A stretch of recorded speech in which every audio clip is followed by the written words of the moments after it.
la parte que corresponde a la ira de Dios acumulada. Y hablando de esta ira de Dios acumulada, continuaremos con las plagas o las copas que aquí se tratan. Es decir que además a estas plagas o copas se le llama también postreras, porque en ellas se consumaba la ira de Dios. Esto lo está diciendo el capítulo 1 versículo 1 del capítulo 15. Hay una palabra del idioma griego que se traduce por consumaba,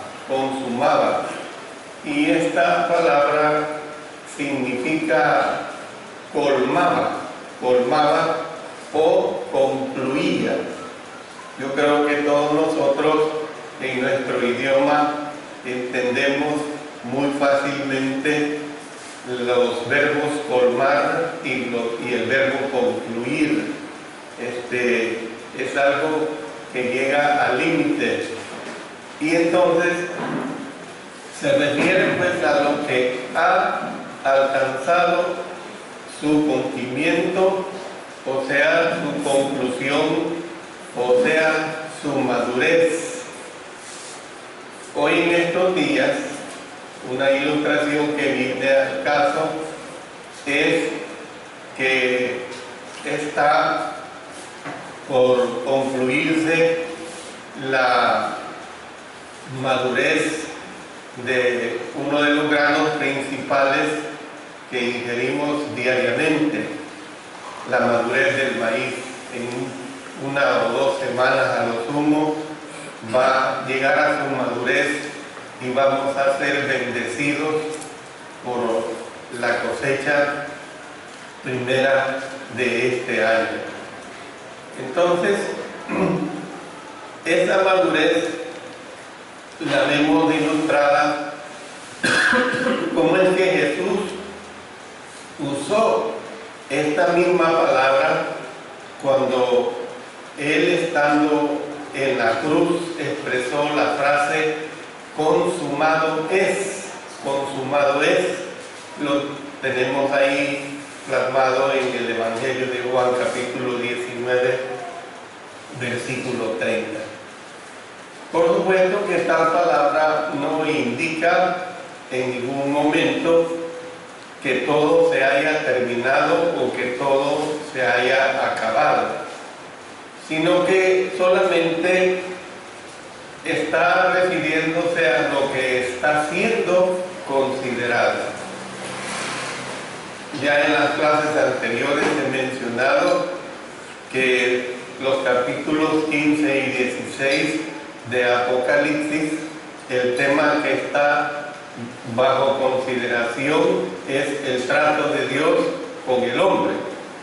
Y Dios ha probado por todos los medios de romper la caparazón de la indiferencia del hombre. Hay animales como la tortuga, como los caimanes, los lagartos, que su cuero es como una caparazón, es muy fuerte. Entonces, esto es lo que pasa con el hombre pecador. Tiene una caparazón de la indiferencia hacia Dios. Hay millones en el mundo, millones aquí en nuestro país, de que son indiferentes a lo que Dios quiere en relación a su alma, a lo que Dios dicta en relación a su pecado. Y esto ha sido la historia de la humanidad a través de los siglos. Ha sido una situación que en cierto modo ha sido en vano. De manera pues que había llegado el momento en que Dios terminaría. Terminar es terminar, hermanos. Terminar no es decir que voy a continuar. Entonces había llegado el momento que Dios terminaría lo que había comenzado. Había llegado la hora en que Dios se acordaría del pecado del hombre. Desde la clase pasada estamos viendo esta declaración. Dios no se olvida de ningún pecado del ser humano. Dios lo tiene presente. La única manera como Dios se olvida del pecado del ser humano es que conozca y obedezca su voluntad. Ese es el caso de nosotros, el caso de los hijos de Dios. Es decir, que estamos sujetos a su voluntad. Eso es completamente muy claro. Yo estoy más que seguro que muchos de nosotros podemos acordarnos de lo que quería decir, sobre todo nuestra madre. Me refiero más a las madres, porque ellas son las que tienen el cuidado, la educación más de cerca de los hijos. Y cuando esta madre decía, estoy hasta la coronilla, ya me tienes cansado, ya me tienes aburrida. ¿Por qué decía nuestra madre eso? Porque había llegado el momento que había colmado su paciencia en relación a nuestra conducta. Y entonces, al menos yo así lo recuerdo. Yo espero que los jóvenes aquí presentes así lo tengan también en sus mentes y actitudes.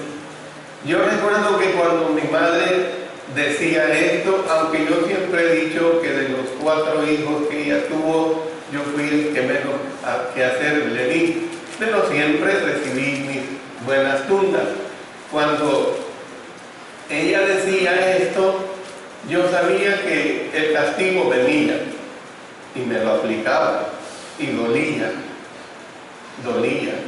Y lo peor del caso era que en la noche que llegaba mi papá le daba la queja de mi mala conducta o de la conducta de cualquiera de los otros 3 hijos, y nos tocaba, había un cuarto especial y nos llevaba para ese cuarto y venía la segunda tunda. Y yo les quiero decir que yo no tuve padres que medio daban una pequeña nalgada, ni quiero decirles que nos trataban en una forma déspota en sus castigos, de las piernas para abajo, pero dolían, hermanos, dolían esos castigos. Bueno, esta expresión y este ejemplo que estoy poniendo, hermanos, significa también para nuestro Señor que el Señor también dice, estoy hasta la coronilla. Ya me colmó la paciencia. ¿Para quién? Para el pecador desobediente, para aquellas personas que no quieren obedecer, como dice el dicho popular, ni para atrás ni para adelante. Y por supuesto que también, ahora sí lo incluyo a usted, hermano y hermana, que si usted vuelve a caer en esa situación, llegará el momento que Dios le dirá también a usted, estoy hasta la coronilla. Hay países, hermanos, nosotros no tenemos esa situación porque territorialmente hablando es un país demasiado pequeño, 20.000 kilómetros cuadrados, siempre lo he dicho, desde Aguachapán hasta La Unión, con nuestras buenas carreteras que tenemos, a lo sumo se recorre todo lo largo del país en 6 horas, eso es exagerando, 6 horas. Pero hay países que territorialmente hablando son grandes, tienen desiertos, hermanos. desiertos. Estados Unidos, México, vámonos al sur, Chile, desierto de Atacama, Argentina. Todos esos países tienen desiertos y suelen poner advertencias. Estas advertencias que ponen en los desiertos, dice, esta es la última oportunidad. ¿Qué es lo que está diciendo?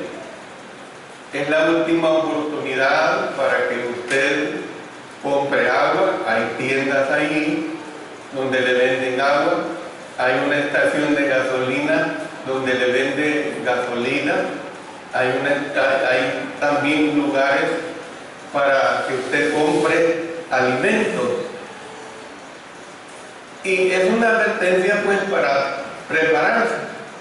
Pero se cuenta por aquellas personas que transitan por estos lugares que de vez en cuando se encuentran vehículos abandonados. ¿Por qué están abandonados? Porque no hicieron caso a esta última advertencia.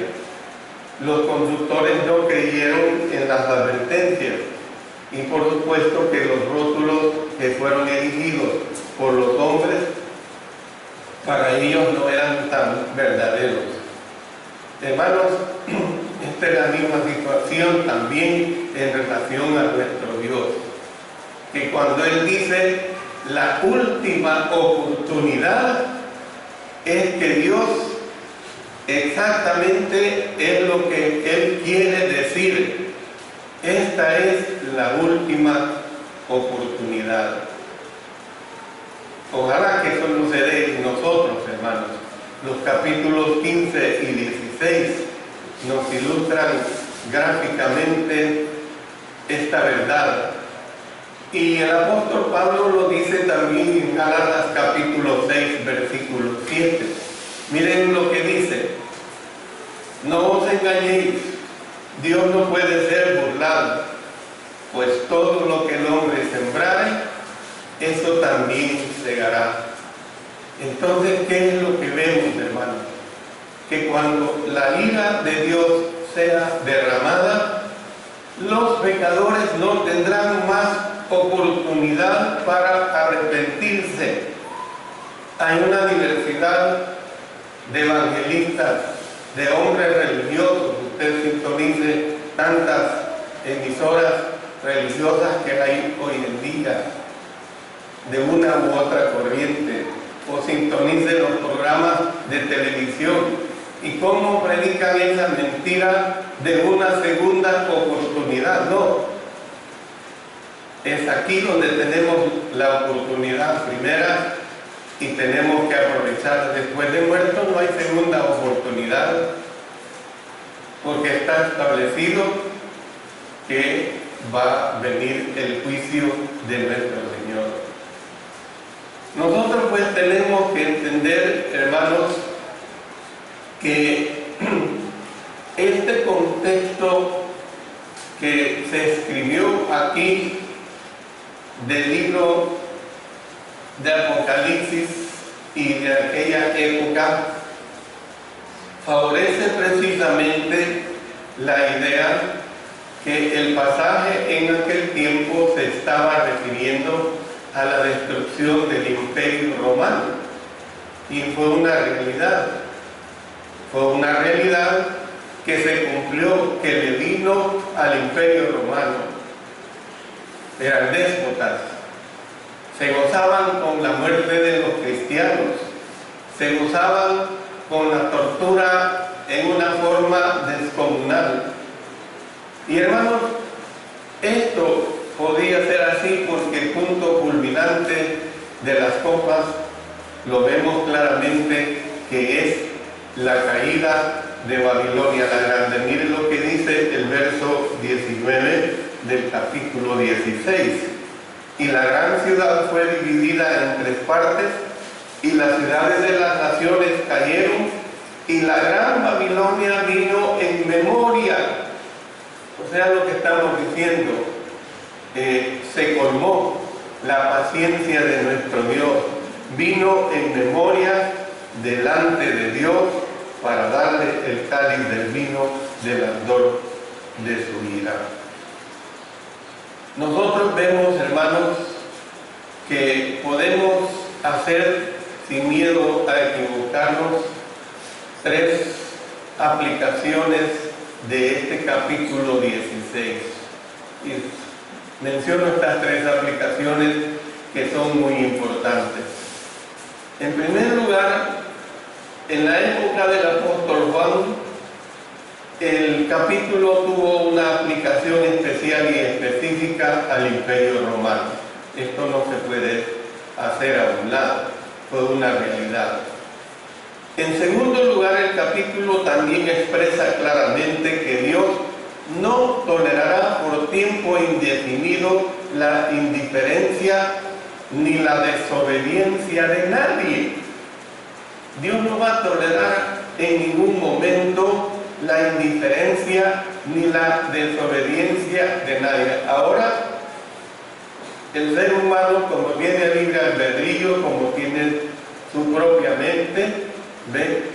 Dios le ha dado esa capacidad, puede hacer lo que quiera, sea un individuo en particular o sea una nación entera. Dios llegará el momento que no tolerará la indiferencia de nadie. El salmista en el Salmo capítulo 9, verso 17, miren lo que dice: los malos serán trasladados al infierno y todas las naciones, miren que claro, que se olvidan de Dios. Lo trata en forma individual, en forma personal, y lo trata también en forma de aplicarlo a una nación. Y a cualquier nación, y a todas las naciones. Entonces, la historia, hermanos, está repleta de ilustraciones de esta verdad. Se dice que desde que tenemos conocimiento de la historia de la humanidad, han pasado 19 civilizaciones que han marchado a través de las páginas de la historia. De estas 19 civilizaciones, 16 han perecido. Entonces, hermanos, los principios que se enseñan en el libro se aplican tanto al trato de Dios con todas las naciones de todos los tiempos, de manera pues que es pertinente, como siempre lo será pertinente en aplicación a nuestros tiempos. Y en tercer lugar, la ira que se derrama en este capítulo 16, hermanos, prefigura o nos da un adelanto, pues, la ira de Dios que vendrá sobre los impíos en los días postreros, o en el día postrero, mejor dicho. Note y lea conmigo en el Evangelio de Juan, capítulo 12 y el versículo 48. El que me rechaza y no recibe mis palabras, tiene quien le juzgue. La palabra que he hablado, ella le juzgará en el día postrero. Bien claro. Y aquí está hablando a hijos de Dios, está hablando a personas donde se nos aplica este principio bien claro. En el Nuevo Testamento no ha de hacerse división marcada entre la expresión terrenal y la expresión final de la ira de Dios. Es decir, que nosotros vemos, hermanos, que sobre la ira que se manifiesta a través de la historia, ha de considerarse que tendrá su consumación total, lo sabemos perfectamente, en el día del juicio final. Por eso es que nosotros tenemos que estar totalmente preparados. Y por consiguiente, óigase bien, que toda demostración de la ira de Dios durante la historia es anticipo a la ira venidera. No pensemos, hermanos, Dios ha sido y fue duro con aquellas civilizaciones del tiempo de los israelitas que eran desobedientes y las naciones que perseguían a su pueblo escogido y que Dios aplicaba su poder y morían en batallas por miles. Y leemos esto como un hecho histórico, nada más, nada menos. No, hermanos, esta misma situación será para con nosotros. Yo les estoy hablando en aplicación al libro de Apocalipsis para que nosotros realmente entendamos que tenemos que vivir una vida piadosa, una vida de entrega a nuestro Señor. Yo voy a terminar diciendo lo siguiente, que todos deberíamos aprender ciertas lecciones que enseña este capítulo. Y voy a decir y darle énfasis a lo que ya he dicho anteriormente. ¿Cuáles son estas 4 lecciones? En primer lugar, que el juicio es seguro. El juicio es seguro. No crean que estamos hablando de un juicio terrenal. Se dice, yo no sé hasta qué grado es aplicable aquí en nuestra nación, pero hay naciones que lo aplican en su código civil penal, que cuando un delito tiene tantos años, dependiendo de la gran cantidad de años, y el agresor no ha sido enjuiciado, pasa al olvido. No, con nuestro Señor no será así. El juicio es seguro. En segundo lugar, Dios desea que todos los hombres vengan a Él, y Él hace todos los esfuerzos por hacernos volver a Él.